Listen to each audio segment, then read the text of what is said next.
Hi everyone, happy Vlogmas. Welcome back.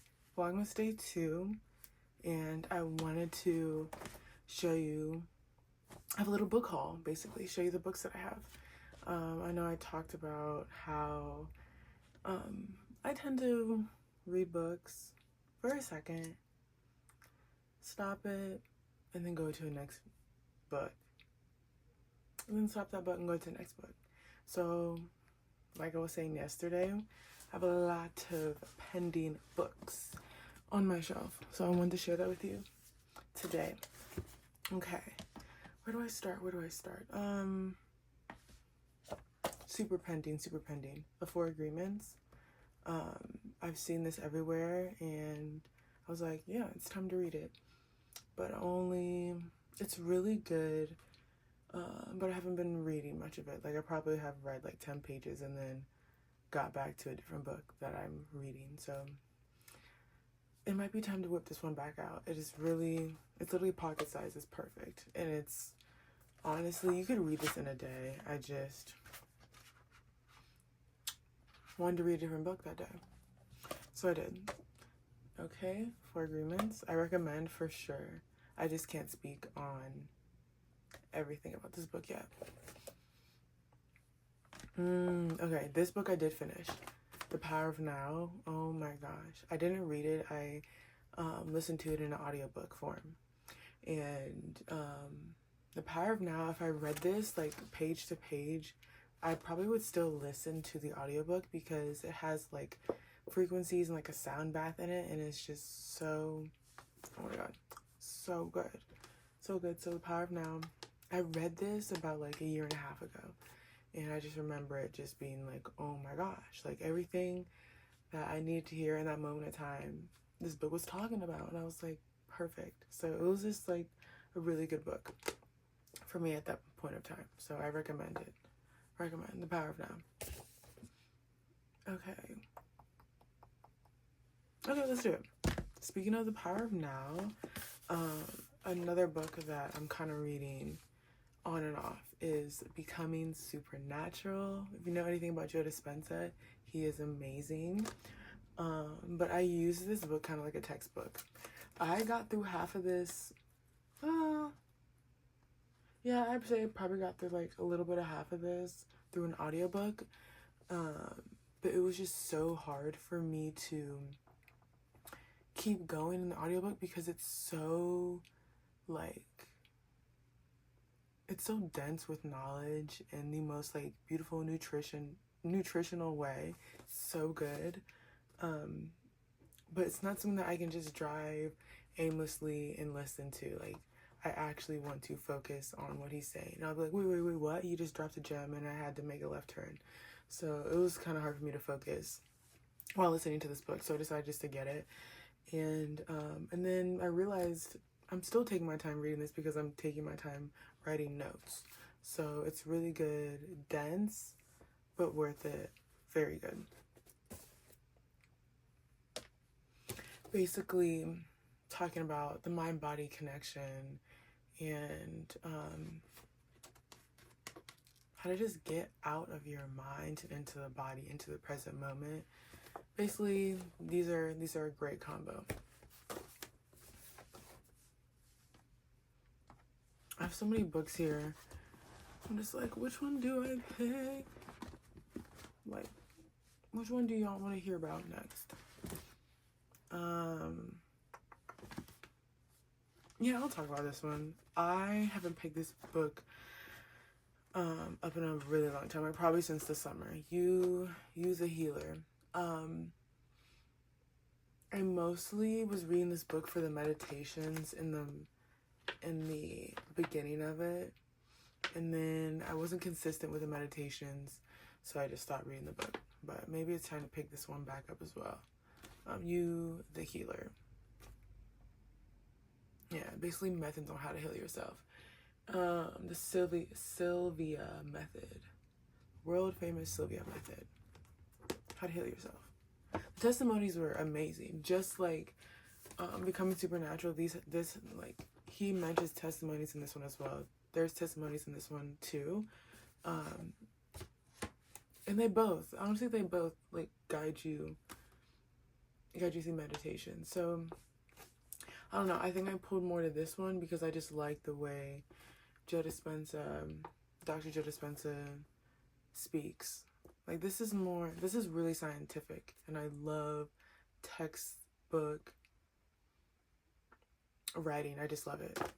Like, that's all I did in college, and I just got used to reading textbooks all the time, and it's just cut and dry. Like, this is a molecule, this is this, and I love that. So I like Joe Dispenza's book a little better just because of how it reads. Loud. I was interested in reading this book, but like I never like actively went out and got it until I saw it on the shelf at Barnes & Noble, and it was the only one there. I was like, okay, it must be mine. And at first I was like, maybe I thought it was just a memoir of her life, but even though she talks about her life, it really is about self-empowerment and living the life that you deserve and knowing that you deserve everything that you desire. So really, really good book. And she's a Virgo, so I just love the way that she writes. And she writes just how she speaks, and it's really, really cool to like read. I even like just listening to her TikToks and knowing how her voice sounds. I read it in her voice in my head, and it's so funny. But I really like this book. It's a really good read. Really good read. Like, when I first got this, if I wasn't the type of girl to like hop from book to book, I probably would have finished this already, because like I was reading this every day consistently, like day and night for about 2 days, and then I got to a different book.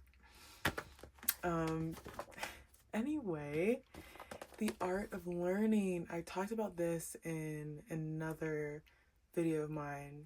It's my welcome back video, so check that out. But I didn't show you guys. So the art of learning. It's a story about how Josh mastered the chess world and the Tai Chi world, and he goes through his steps and mental processes of how he did that and what makes him stand out from people who don't really push themselves to be the best that they can be, you know? And I looked up, he's a Sagittarius. I was like, oh my gosh. Like, it really made me, I know I just make astrology connections everywhere, and it's a really general assumption, but I was like, wow, the Sag mind is so interesting, because when I think about Sagittarius, I think about Gemini, because they're sister signs, and I have a lot of Gemini in my chart.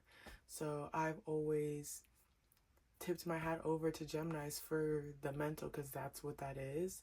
But I was like, oh, like, looking inside of his mind, I'm like, this is really, really interesting. Okay. So it was really cool. I really liked it. And yeah, the journey to optimal performance. This is a really good book too. He's telling the story of his life as a memoir while giving you specific lessons that he learned at that moment of time. So it's really cool. It has a great flow. Yeah, that's the word. It has a great flow. Great flow. Ooh, we're going to a different direction. But this is Neon Gods. This one I did finish. I've reread this a couple times. So good. My gorgeous Pisces friend recommended this to me like 2 years ago. And I was like, okay, I'll read it. Didn't read it. And she was like, no, here's the book. Read it. And I was like, okay. Had that book for a year. Probably read like 20 pages out of that book the whole year. So she's like, girl, where's my book? And I was like, okay, here. You can have it back. And then I was like, I kind of want to read that book now. So I ended up just buying it. Went to Half Price Books and got the book. And once I got into it, I couldn't put this down. It's so good.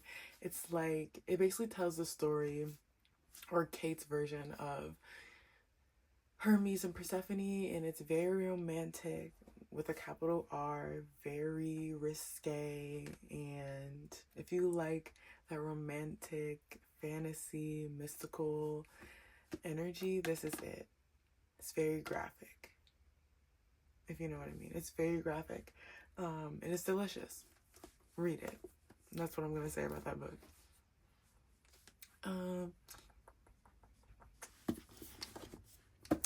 The Power Wish. This one as well, I do read as a textbook. In the beginning, she talks about astrology, the lunar cycle, the cosmos, all those things like that. And then she goes into specific signs and their characteristics and what each sign's full moon or new moon, what their characteristics bring out during that time of the month, you know? So it's really, I really like this book. It makes me connect astrology with the lunar cycle in a really cool way. So if it was a Cancer new moon, new moon is about intentions, setting new intentions, and Cancer is about compassion, emotional availability, just in the nurturing side. So it basically gives you sentences on how to bring that out and how to write to the universe and use the energy that is open within us, was in the universe, to help you tap into those parts of yourself. So use Cancer during the Cancer cycle to help you tap into your nurturing side of yourself, if that's what you want to do. So you can do that with any of the signs. They're really cool. I also take notes like a textbook. Really cool. There's a full moon in Gemini coming up in 2 weeks, so I'll be picking this book back up later. I really like this book. So if you're into all the fun stuff, this is the book for you.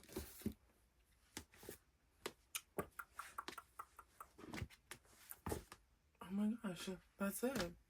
Those are the books. Yeah, I hope you all enjoyed the video, learned something, maybe might have tickled your fancy. Now you're on the way to the bookstore. So yeah, I hope you all have a great day, and I will see you all tomorrow on Vlogmas Day 3.